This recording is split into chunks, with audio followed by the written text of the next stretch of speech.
So this is a cover on the front of Wee magazine, if you remember that magazine. And this I is, thought you'd like that. I guess there's a lot of money to be made here, huh? Well, you know, it was one of those things. It wasn't our proudest moment. But Hey, you wanted Yeah. press? well, I'll tell you, one of the things that I was really proud of was Soylent Green. Oh, yeah. When they came down and wanted a white one for the computer Soylent Green space. for computer space. That was, I said, boy, have we ever arrived. Yeah. We're in Hollywood. Oh, in the movie? Yeah. I forgot that it was in the movie. It's in the rich guy's apartment. Yeah. Oh, okay. I'll watch that again. It's been many, many years. It was part of the furniture, along with the girl who was also part of the furniture. That was specified in the movie. You know, that I've got to give Ted a really good kudo on this. I had built this shape out of clay. Remember, it was in my office Yeah. for years, you know. Oh, yeah. And Ted says, "Oh, we'll go to a boat manufacturer and have it scaled up." And I said, "Okay," you know. And he found actually a swimming pool guy, a guy named Hebler, Yeah. who Up made. by fiberglass, when fiberglass used to smell up the place by the airport. Yeah. That big plant down Just there. the logo? What was he making? His name's Hebler. Making boats.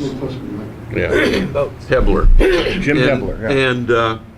And it was actually a big mistake because the throughput was one cabinet per mold per day. Oh, wow. Right. And so in order to make another mold, you had to use one of your units. And so to get it up to even 25 a day, it took 25 molds and yeah, Yeah. and it was really, it didn't allow the thing to scale. In some ways, Nutting Associates was a blessing because I made all the mistakes there that you On their could dime. possibly make On on their- their dime. Yeah. And yet at the same time, they were really stupid on a lot of levels. And I came within that close to sort of throwing my lot in with them. But I decided, you know, these bozos could mess anything up. Yeah. And it gave me, you know, one of the nice things about Silicon Valley is that you have all worked next to somebody who's an idiot, who has gone off and been successful. Yeah. And you say to yourself, ha, if he can do it, I can do it. Nutting Associates was that. They had a company, they were doing good, and they were bozos, you know. And of course, then I have to look, and Steve Jobs was working for me, so it goes along. Al actually hired Steve. So, but the very first, this is just a point of order, when we were building the first Pongs and the cabinet going to put in production, there was actually a prototype made of a fiberglass Pong cabinet. It was pretty nice and pretty, but it had the problems you described, and so it never went in. But one or two are bouncing around at the shows. They still exist. They don't go away. Yeah. And we were lucky because there was this company called, who are the board cabinet guys?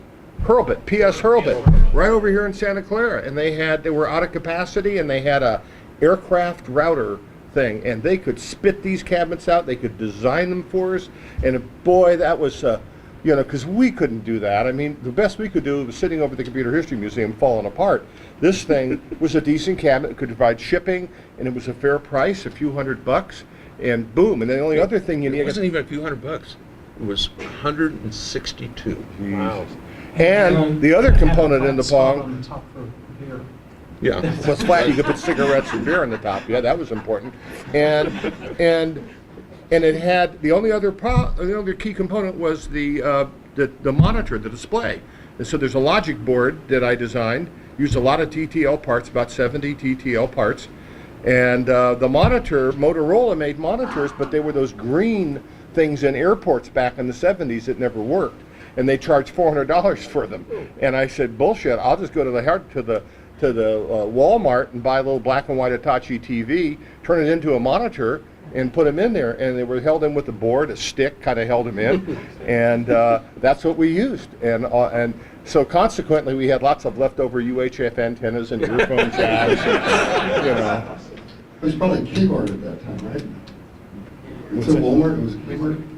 I don't know. I don't know. Went up to El Camino. We were able to actually start buying from a wholesaler. Oh, eventually got to which caused problems because there was some money extra left over, but hey, Yeah. que sera.